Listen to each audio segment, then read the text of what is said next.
Sebelum menonton video ini, admin mengingatkan bahwa konten ini bukan untuk menjadi bahan perdebatan, tetapi untuk berbagi informasi. Selamat menyaksikan. Shalom rekan-rekan semua. Pada video kali ini, admin akan membahas tentang 7 tingkatan langit. Kalau di video sebelumnya, admin sudah membahas tentang 7 tingkatan bumi, maka di video kali ini, admin akan membahas tentang 7 tingkatan langit.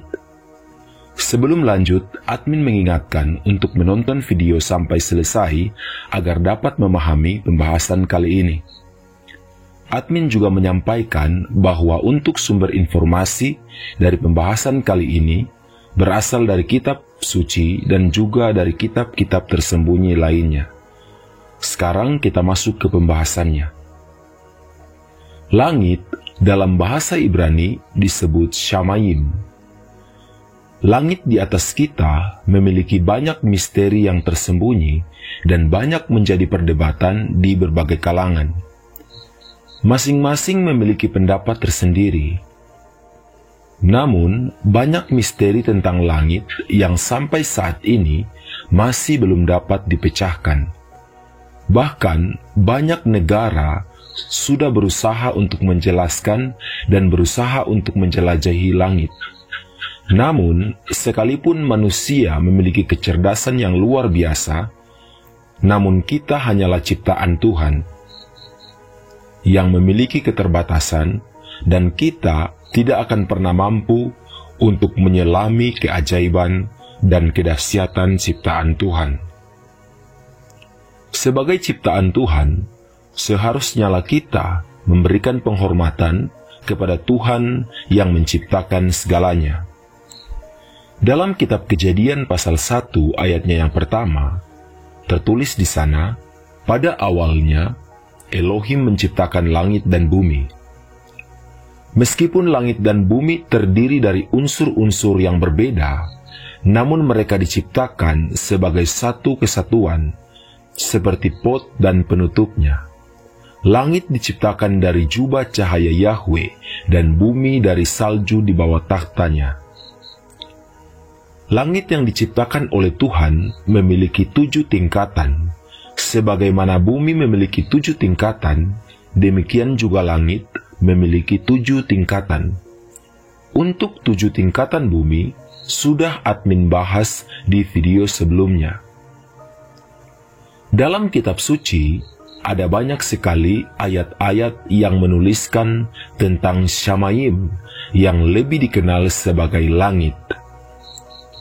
Sekalipun kita tidak akan pernah mampu untuk menyelami keajaiban Sang Pencipta, namun kita perlu untuk mengetahui tentang 7 tingkatan langit agar kita dapat memahami kitab suci. Sebab kata Shamayim yang diterjemahkan dalam kitab suci langit atau surga merupakan penyebutan secara umum. Namun, untuk dapat memahami dengan jelas, kita perlu untuk mengetahui tentang 7 tingkatan langit. Beberapa langit diciptakan, 7 di antaranya, masing-masing untuk fungsinya sendiri. Berikut pembahasannya. Langit tingkat pertama disebut Wilon. Malaikat yang memimpin di langit tingkat pertama yaitu Pasriel. Langit tingkat pertama dapat terlihat oleh manusia, memiliki fungsi untuk menutup cahaya pada waktu malam. Ketika Henokh diangkat ke langit tingkat pertama, dia melihat lautan yang lebih besar dari yang ada di bumi. Selain itu, para malaikat yang membawanya menunjukkan para malaikat yang berkuasa atas bintang-bintang dan malaikat yang menjaga tempat bersalju, dan Henokh juga diperlihatkan tentang awan-awan bagaimana mereka datang dan pergi. Di langit tingkat pertama, para malaikat juga menunjukkan tempat beradanya embun, minyak zaitun, dan terbentuknya bentuk dari semua bunga di bumi, dan banyak malaikat yang menjaga tempat beradanya hal ini. Kemudian langit tingkat kedua disebut Merom, dan malaikat yang memimpin di tingkat kedua langit yaitu Bakariel. Pada waktu Henok dibawa sampai ke langit tingkat kedua, dia melihat kegelapan, lebih besar dari kegelapan di bumi, dan di sana dia melihat tahanan yang tergantung, menunggu penghakiman besar, dan malaikat-malaikat yang tampak gelap, lebih gelap dari kegelapan bumi, dan tak henti-hentinya mereka menangis setiap jam. Mereka ini adalah penghujat Elohim yang tidak mau mendengarkan perintah Yahweh, tetapi mengambil nasihat dengan kehendak mereka sendiri dan berbalik bersama dengan pemimpin mereka. Kemudian langit tingkat ketiga disebut Sehakim. Malaikat yang memimpin di langit tingkat ketiga yaitu Badariel. Di langit tingkat ketiga, mana dibuat untuk orang saleh. Hal ini dikonfirmasi dalam kitab Keluaran, pasal 16 ayat yang keempat bagian A. Ada tertulis di sana, dan berfirmanlah Yahweh kepada Musa, lihatlah, aku akan menurunkan hujan roti bagimu dari langit. Selain itu, di langit tingkat ketiga, terdapat Firdaus, tempat yang dipersiapkan untuk orang-orang saleh. Hal ini juga dikonfirmasi dalam kitab 2 Korintus, pasal 12 ayat 2 sampai ayatnya yang keempat.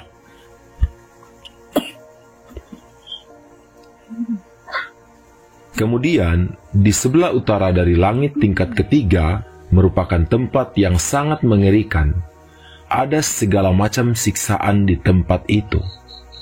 Kegelapan kejam dan kesuraman serta kesengsaraan, dan tidak ada cahaya di sana, tetapi api keruh terus menyala-nyala, dan ada sebuah sungai berapi-api yang datang ke sana, dan bahwa api ada di seluruh tempat itu, dan juga ada tempat yang penuh dengan salju dan es, dan sebuah tempat penghukuman yang sangat kejam.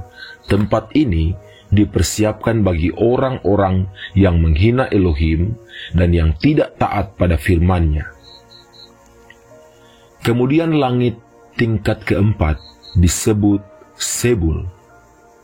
Malaikat yang memimpin di langit tingkat keempat yaitu Sakhakiel. Di langit tingkat keempat berisi Yerusalem celestial bersama dengan bait suci yang akan turun di akhir zaman. Hal ini juga dikonfirmasi dalam kitab Wahyu pasal 21 ayatnya yang kedua. Tertulis di sana, dan aku Yohanes melihat kota yang kudus, Yerusalem baru yang turun dari Elohim dari langit, yang telah dipersiapkan bagaikan pengantin wanita yang dihias bagi suaminya. Di tengah-tengah langit tingkat keempat ada banyak tentara bersenjata melayani Yahweh dengan timpana dan organ, dengan suara gencarnya, dengan suara manis, dan dengan suara manis yang tidak henti-hentinya, bernyanyi berbagai lagu yang tidak dapat dijelaskan, dan yang sangat menakjubkan dalam pikiran. Nyanyian para malaikat begitu indah dan mengagumkan. Di langit tingkat keempat juga merupakan tempat matahari dan bulan, serta jalur peredaran matahari dan bulan. Kemudian langit tingkat kelima yang disebut Maon. Dan malaikat yang memimpin di langit tingkat kelima yaitu Satkiel. Di langit tingkat kelima, banyak malaikat bala tentara surga, tentara yang tak terhitung jumlahnya, yang disebut Grigori. Mereka berpenampilan seperti manusia, dan ukuran mereka lebih besar dari raksasa. Mereka bertugas untuk memuji Elohim di langit tingkat kelima. Kemudian, langit tingkat keenam disebut Makon. Dan malaikat yang memimpin di langit tingkat keenam yaitu Gabriel. Langit keenam adalah tempat yang luar biasa. Di sana berbagai besar cobaan yang ditetapkan untuk bumi dan penduduknya. Salju menumpuk di sana dan hujan es. Ada ruang yang penuh dengan embun berbahaya, penuh badai, dan ruang yang menyimpan cadangan asap. Pintu-pintu api memisahkan ruangan-ruangan ini. Di langit tingkat ke-6, ada 7 kumpulan malaikat, sangat terang dan sangat mulia, dan wajah mereka bersinar lebih dari matahari, berkilau, dan tidak ada perbedaan di wajah mereka, entah sifat dan juga pakaian mereka. Mereka membuat perintah dan mengawasi perjalanan bintang, perubahan bulan, dan revolusi matahari. Mereka juga mengawasi pemerintahan di bumi. Selain itu, mereka juga bertugas untuk bernyanyi dengan lagu pujian bagi Yahweh. Mereka adalah malaikat yang memimpin, malaikat yang mengatur semua kehidupan di langit dan di bumi.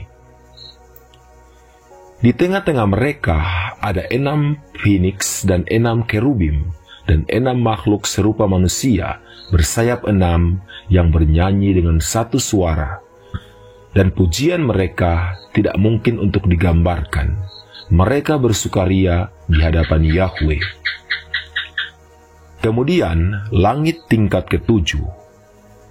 Langit ke-7 memiliki 3 tingkatan. Yang pertama disebut Muzalot, yang kedua disebut Kuchafim, kemudian yang ketiga disebut Aravot. Malaikat yang memimpin di langit tingkat ke-7 yaitu Mikhael. Di langit ke-7 ada cahaya yang sangat besar dan ada pasukan berapi-api dari malaikat besar, pasukan malaikat dan malaikat kekuasaan, malaikat penguasa, kerubim, serafim, dan opanim, dan lain-lain. Yahweh bertakhta di tingkat ketiga dari langit ke-7, duduk di atas takhta yang sangat tinggi yang disebut Aravot.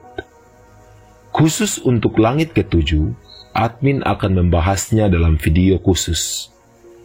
Dalam kitab Mazmur pasal 19 ayat yang kedua, tertulis di sana, langit mewartakan kemuliaan Elohim, dan cakrawala menyatakan perbuatan tangannya.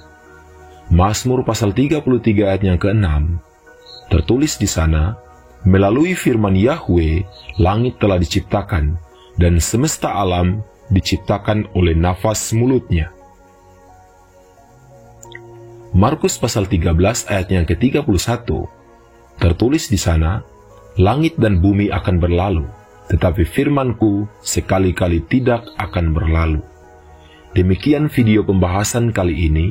Semoga informasi ini bermanfaat bagi kita semua. Segala pujian, syukur, hormat, kuasa, dan kemuliaan hanya bagi Yahweh Elohim Pencipta. Haleluya!